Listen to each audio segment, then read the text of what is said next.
Okay, it's running. Yep. Okay. Okay, I'm gonna do 30 minutes on my phone.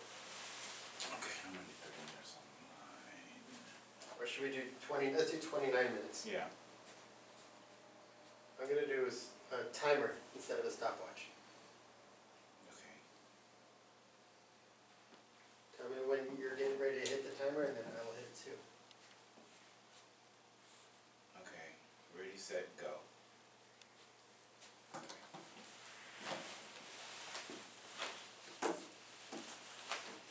right. Ready? Okay. Country Dog, City Dog, episode 3.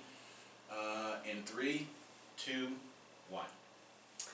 Welcome to Country Dog, City Dog. My name is Kevin Levy. I'm Don Merrill. And thanks for coming to listen to our show. So what are we talking about today, Kevin? You know, I'm realizing that having dialogue is the first step on helping people to heal.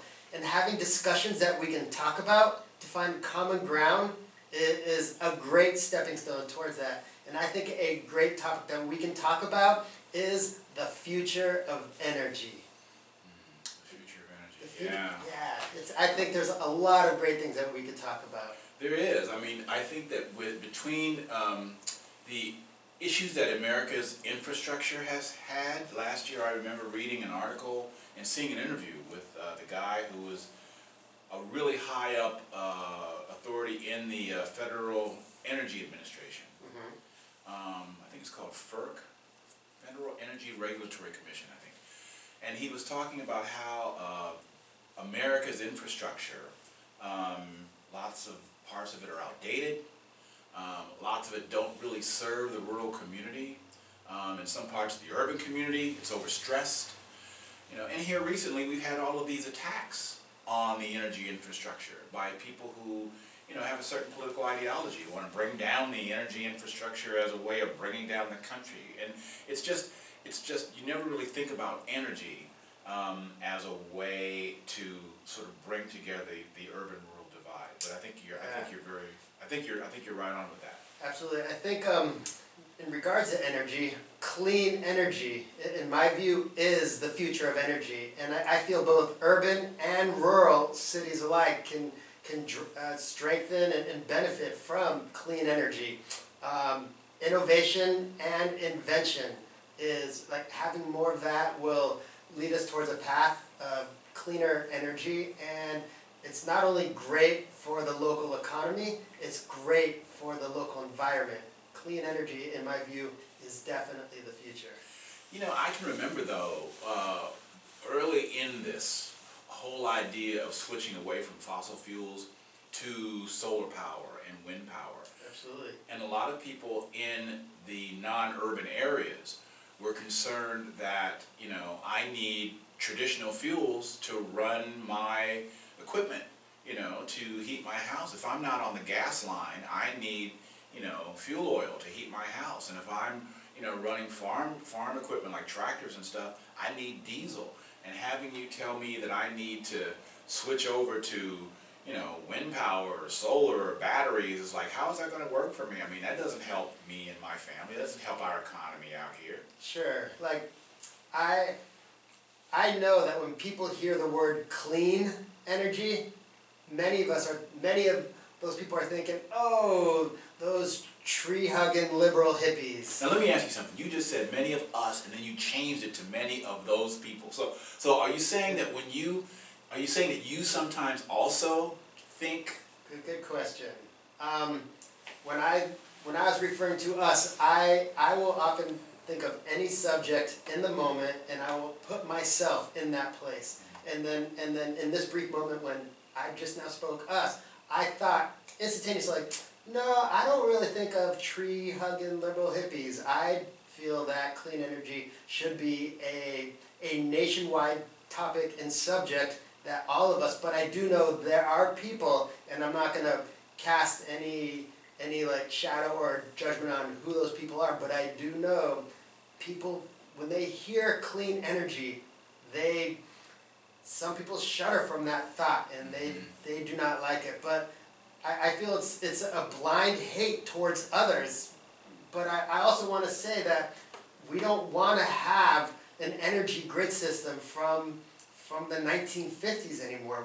That it's like the future of energy is now, and the future of clean energy is happening as we speak. You know, I listen to myself sometimes, and I feel like sometimes I'm taking the position of, you know, the more conservative listeners, and I'm not trying to do that. I think what I'm trying to do is I'm trying to sort of inject some context into the discussion and some balance, because it's very easy to, like you use the word hate.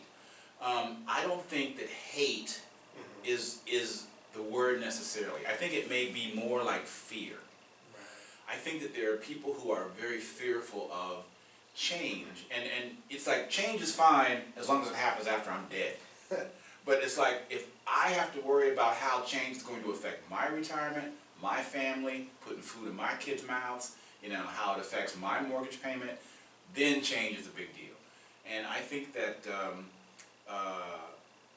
what I was going to say before is, you know, the thing about the clean energy debate and how it has switched, I think people in the rural settings have come to understand that there is a benefit to clean energy, especially if clean energy companies can be based in rural communities, like people who make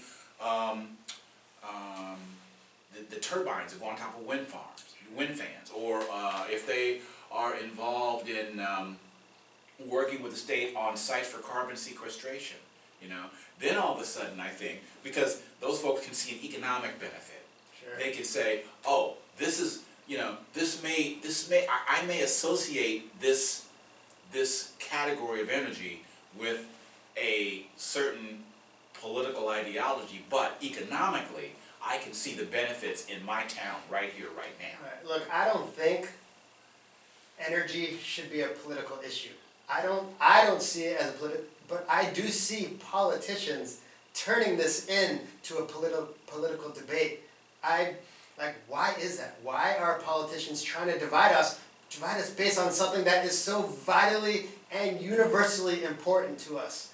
And it should be a jobs issue, an economy issue, an environmental issue that people all over our state and every state listening to this should recognize that energy is so beneficial and important in all aspects. And so sometimes we just need to ask ourselves, why is that politician trying to divide us based off something so universally important? Well, do you have, I mean, you're talking about politicians, can you think of any politicians specifically that is using energy policy to divide people? Well, I'm not going to call any politician out by name, but when I see somebody who A, might be receiving money from a fossil fuel industry and promoting, in my view, dirty energy, coal or oil as their main source, but will refuse to strongly back a clean energy system, that is someone who I'm calling out. Why would a politician who, in my view, will get to see both sides, get to see all viewpoints and the scientific data that is presented to them, and not be in favor of clean energy and the amount of good that it benefits communities all around? Well, I might have an answer for that. When I've been doing my political interviews, as I've said before, I've been interviewing Oregon office seekers and office holders for about the last 10 years, and the thing that I have found is that lobbying groups have a very strong effect on the political fortunes of incumbents as well as challengers. And a lot of times, like in the legislature, for instance, you know, Oregon legislators just gave themselves a raise, I think it was last year, and it wasn't that big of a raise, and they, you know, they make, I think, somewhere around $33,000 a year. I may be wrong about that, but it was a raise up from. It was at least a $10,000 or $15,000 raise, and before that, you know, a lot of these folks were actually losing money when they came to work in the legislature for whether they're working in a short or long session. They also don't have a lot of staff. So then when an energy company comes to them with this really shiny new, bound report, full-page color report that says, oh yeah,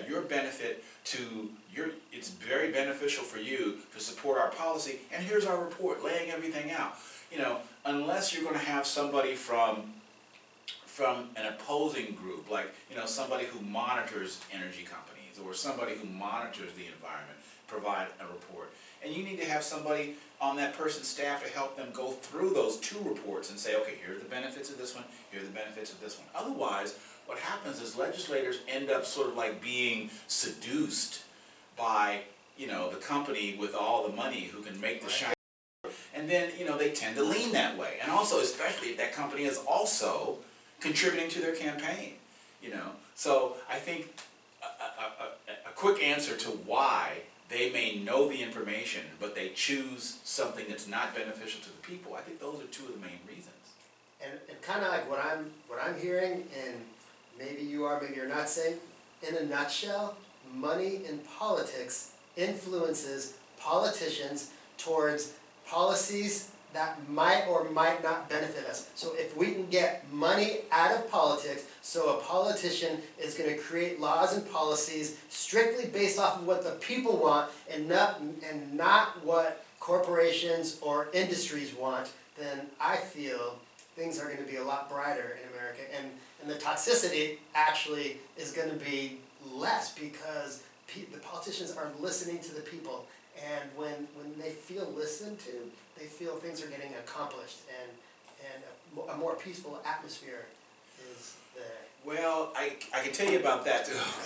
I hate being able to do this, but it's I love it, man. This is great. Here's the thing. Okay, so the Secretary of State in Oregon has a really good website, and the website it shows all of the people who are running for office, past years, current year, right? And me and my reporting partner, Sam Bowman, we have used that website religiously. The Secretary of State provides this website, and every year, whenever there's an election, you can see who's running for office. You can see, and there are different pages where you click on that person's name, and it will show who their campaign supporters are. Right. It'll show who's on their staff, or how much money they've gotten, or where that money came from. And a lot of times what will happen is you can click on a name and it will show you all the people who contributed to that person's campaign, and it will show you the amount of money that they gave. Now, like I said, I've done other reporting projects. I did an American Legislative Exchange Council reporting project for cable back in 2014. And we got a grant for that from the Fund for Investigative Journalism. So what that showed was that a lot of the people who were very supportive of policies that you would think from a progressive point of view were bad for the state, from a conservative point of view, those legislators believed they were good for the state. And then you could look and see who contributed to those campaigns, and by and large, they were large companies, large energy companies, sure, large railroad companies, sure, large construction companies, right? Because those are people those legislators believe that those companies coming in add jobs, and jobs lifts all boats. Good economy lifts all boats, I think is the way the saying goes. But it's not always, whether or not you believe that or not really has a lot to do with your view of what America should be. And for the urban-rural divide, a lot of it in the rural community is all about the money. It's all about economics. Sure. It's not necessarily about race. It's not necessarily about religion. It's not necessarily, about ethnicity or country of origin or anything like that. It's got to do with people feeling like they're being treated fairly and people having equal opportunity. Right. And a lot of times, I think, especially with regards to energy policy, what legislators believe helps their districts in terms of energy policy really comes down to the company that they think is going to provide the most benefit. Right. So I will jump in and say that I necessarily wasn't talking about Oregon policymakers in specific, as opposed to more of a nationwide research that I've done. There are a lot of great politicians here in Oregon. There's a lot of great politicians everywhere throughout every state. But you brought up a good point, is money, like good paying jobs and money in pockets. And when people are working and money is in their pockets, they feel more respected. And when there's respect amongst others, there's better communication. And when there's more dialogue, then more problems get solved. And when problems get solved, I feel the healing can begin. And so, how can the future of energy bring us together? Country dogs and city dogs alike will reap the benefits. And I feel there's so many things, like stronger employment numbers, as I was mentioning, less respiratory diseases, having clean energy, and bringing it back to that, clean energy with respiratory diseases is out there. Bringing local leaders together from respective counties to work together. And once again, innovation and invention, there are no boundaries when it comes to that. Educators to bring people together, to work on a common goal, to start dialogue, I feel that right there is key. And look, I remember growing up in Los Angeles, and I couldn't see the mountains that were just a few miles away because the smog was so thick and it was so gross and so toxic. And so many of my friends had asthma and respiratory illnesses, and I'm realizing it, like that's, in my view, energy in many forms was to blame. And I know we can steer away from dirty, antiquated energy in all forms, and just, again, I'm just going to jump in and say, create more jobs and create a better atmosphere, environment for all of us to live in.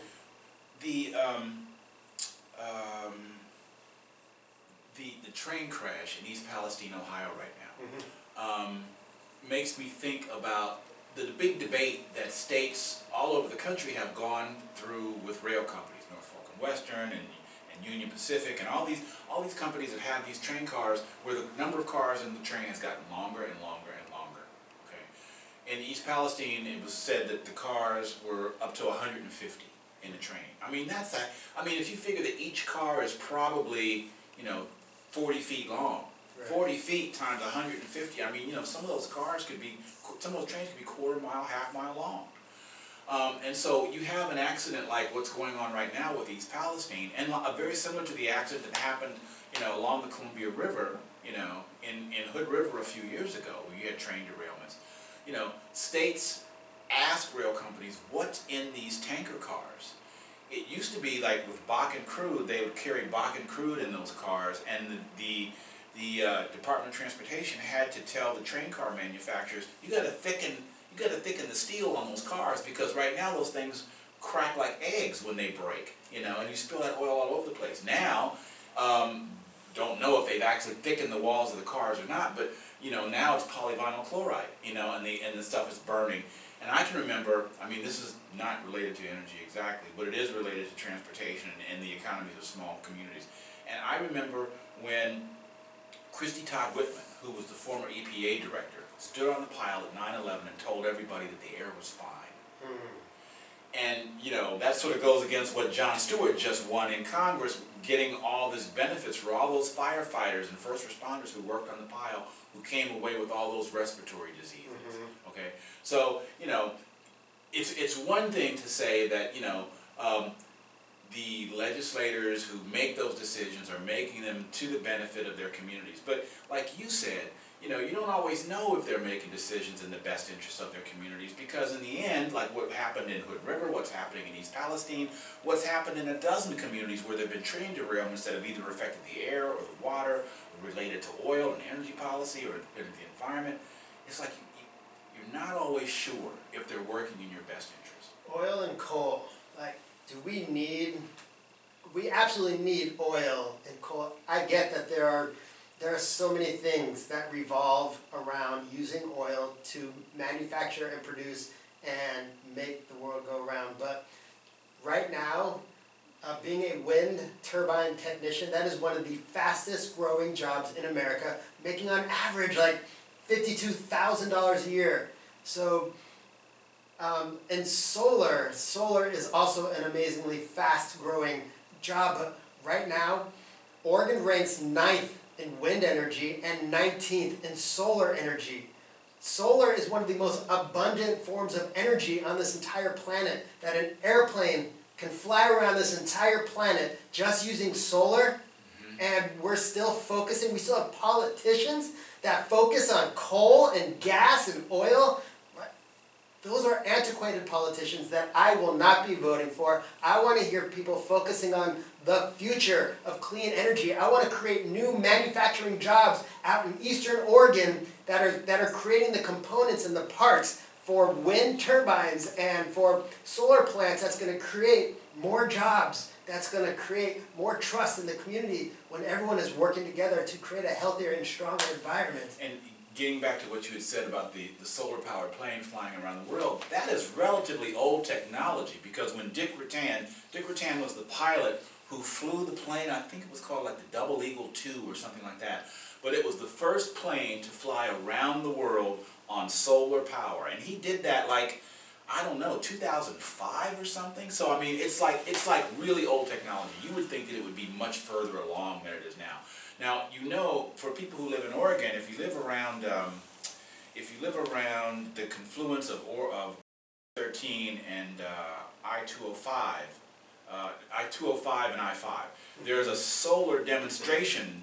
There's a solar demonstration area there where they have like these huge banks of solar cells on the north side of the exit as you're going south on I-5.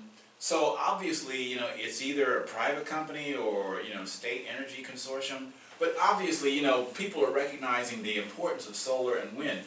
I've seen, though, recently stories of how, you know, some of the wind technology, some of the turbines have been like breaking down and burning, you know, because, you know, they don't have the maintenance on some of those things that they need to, and so some of those wind turbines have caught fire, which means that companies need to be investing more money in improving the technology or hiring more people so that they can maintain those things better.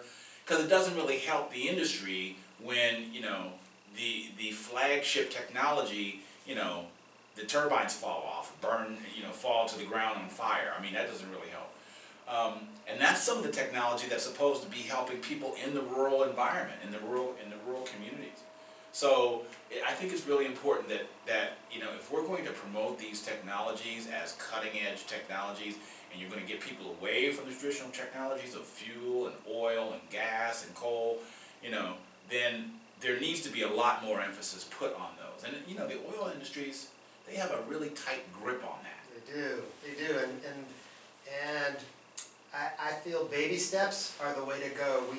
Once we invest furthermore into the newer forms, the future of energy, we also need to start thinking about energy storage, the future of battery storage. When we're harnessing all this energy from wind and solar and even tidal, hydroelectricity, we also have to invest in the future of battery storage. For that technology is going to be the future. It is sustainable, and it's also going to be a manufacturing powerhouse. State by state, if we can bring up just that technology by harnessing, it is going to be, that is clean energy storage, that is the future, and it's going to be a reliable source for power grids and clean energy, a completely clean energy economy.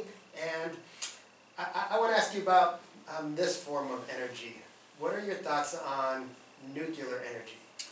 I think nuclear energy can be safe, but I also think that, you know, like with Fukushima, you can't build a nuclear power plant next to the ocean when you know that your country has earthquakes. Right. Okay, I mean, it's like just some common sense stuff. Right. But I also think that there has been a lot of advancement toward these micro reactors. Mm-hmm. You know, where you know, you don't have to have anything as big as a 3-mile island. You know, these things are portable. They're very technologically innovative. You know, they provide power, clean power. You know, for me, the only issue is what do you do with the waste? Right. You know, I mean, I think that's always been the issue. Is there technology now that there's something to do with nuclear? Was it nuclear fission? Right. There's new technology, nuclear fission. No, nuclear fusion. Is it fusion or fission? It's fusion. Okay. So, I think, because the fission is like nuclear bombs, you know, atomic bombs. But the fission is being able to generate the same amount of energy in a more controlled way, I think, in a cheaper, safer way, I think. But that was just demonstrated to be possible, you know. Now, monetizing that and making that available to the public, you know, who knows how many years and how many billions of dollars that'll take. Right. You had said something about hydropower earlier, and I wanted to just mention that a little bit. I mean, some of the traditional energy forms that we've used, you know, coal, hydropower, those have been the two main ones.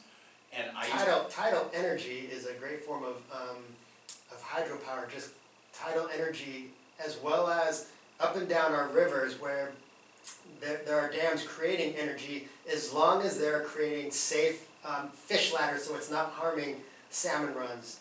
And I know there's a lot of tribes out there that are not happy at all with how the salmon are being treated, and in my view salmon are a vital resource and should be treasured. And but yeah, hydroelectricity done well could be a great powerhouse for electricity. well, what I was thinking is, I know the tidal is kind of relatively new, like using the wave energy to actually generate electricity below the surface of the water.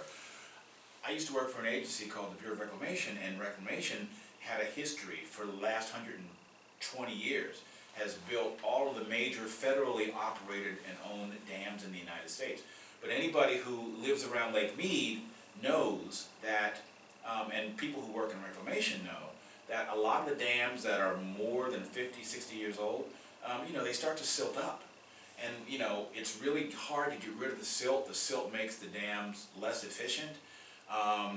It captures a lot of pollutants that remain in the silt and sediment at the base of the dam, which you don't want to stir that stuff up, because then what you do is you end up polluting the water all over again. That stuff has had 20, 30, 40 years to settle. And the other thing about it is, like with Lake Mead, the problem is the water level is so low that the water is in danger of not making it into the turbines, which means the dam can't produce electricity, which is its primary focus, its primary function.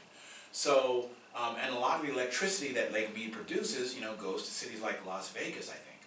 You know, so, you know, it's very important that when we figure out these new ways of creating energy, whether it's turbines or whether it's, you know, micro reactors, or whether it's, you know, wave generator energy, or whether it's solar, you know, not only is it an issue for the urban environment, it's also an issue for the people in the rural development, because they can't have businesses, they can't have communities if they can't get power. And the power also has to be available and affordable. Yeah, I feel large investments in the future of energy is a win-win for everyone, no matter where you live. I personally feel that it can help bring folks together who want a common goal of cheap energy, more employment, less health-related sicknesses, and friendlier communication on how we can get there. And I feel there's so much more that we can talk about, and I definitely want to hear from our listeners, and I would love to hear your thoughts on this. And if you were to go to countrydogcitydog.fm and share your thoughts, write into us, tell us what you think. We would love to hear from you. And I can tell you, I mean, you know, when I listen to you know, one of these sets of conversations that we have, I think there's so much that I didn't say. There's so much that I don't know. And, you know, we're not trying to pretend like we know everything about anything, but It's here to start that dialogue. yeah, and you know, the thing about having a conversation between people who live in the city and people who live in the country, whether it's about energy or stores or anything, it's you know, it seems so simplistic to say, oh, we'll just start talking.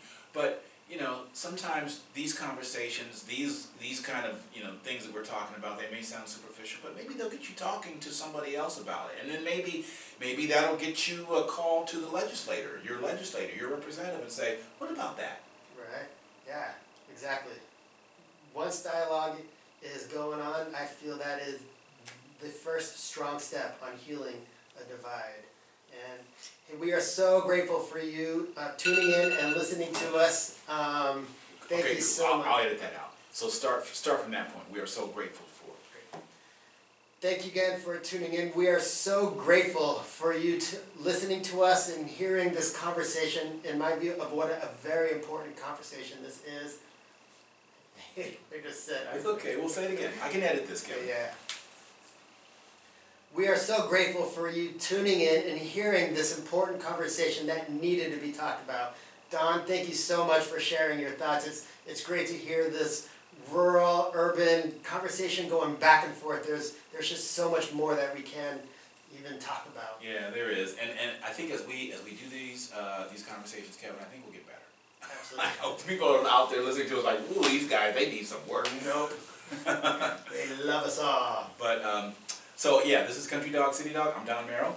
I'm Kevin Levy, and we hope you tune in to, or just log in to countrydogcitydog.fm and see us online. Okay, so did you register Country Dog City Dog FM? It's ours. I mean, no one else can buy But it. wait, you paid $150 for it? For 2 years already. Kevin, oh my God. Yeah, it's legally, no one else can buy it, can take it out from you. Okay, but oh my God, I thought we were going to Country Dog City Dog FM because it was available and cheaper. I didn't know we were going to it because it was available and expensive. No, I mean, forget about the price. It's available is the key word. Okay. Like countrydogcitydog.fm, and I was doing research on FM domains, and they're saying FM are one of the top 3 most powerful of all domains. Yeah. And at times even more, like .edu, .gov, and .fm are like even more than .com. Really? Yeah, because FM has a bit of authority attached to it. Well, yeah. And .edu, .gov, and most you and I couldn't get a .gov. There's certain requirements that are required. Right. But .fm doesn't even stand for radio. It stands for a country out in Europe, the federal something time or whatever. Really? Yeah, that's what it actually stands for. But over the years, it has slowly been transformed into people that have radio shows and podcasts exclusively use .fm. I didn't know that. Yeah. Wow. Okay. All right.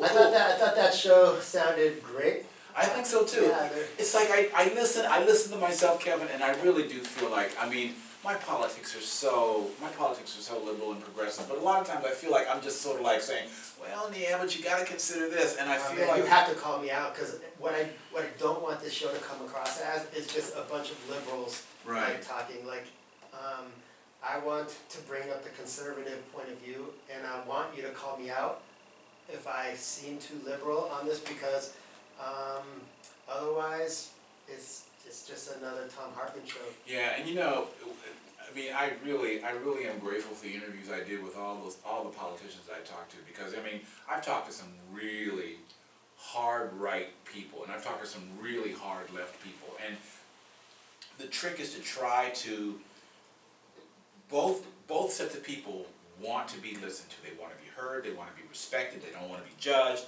they want to be challenged on stuff that they might know sounds a little hinky, but I don't think that they, I don't think that they're upset by that. I think that what they're upset by is when they feel like, someone's trying to put words in their mouth. Mm-hmm. And so that's sort of been my practice, that's been, Man, been can my you say experience. exactly what you just said on our next podcast? There's no way I can say that again. That was so perfect. That was so great. What you just said kind of like nails it. Okay, so what's our next subject? The advantages of a third party.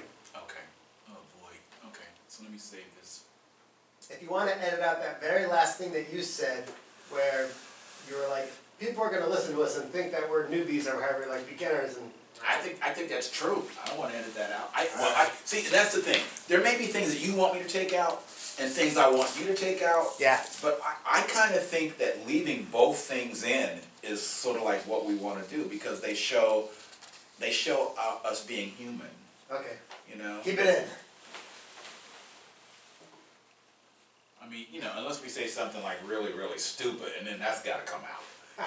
It's like they'll never hear that. But I can't believe the alarm went off. I'm so sorry. Oh, it's all right. All right, sorry. I thought when I silenced my phone, that included the timer.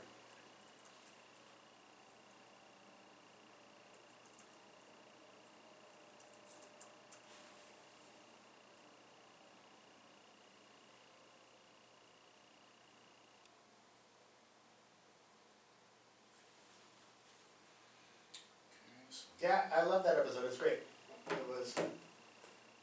was informative and interesting, it kind of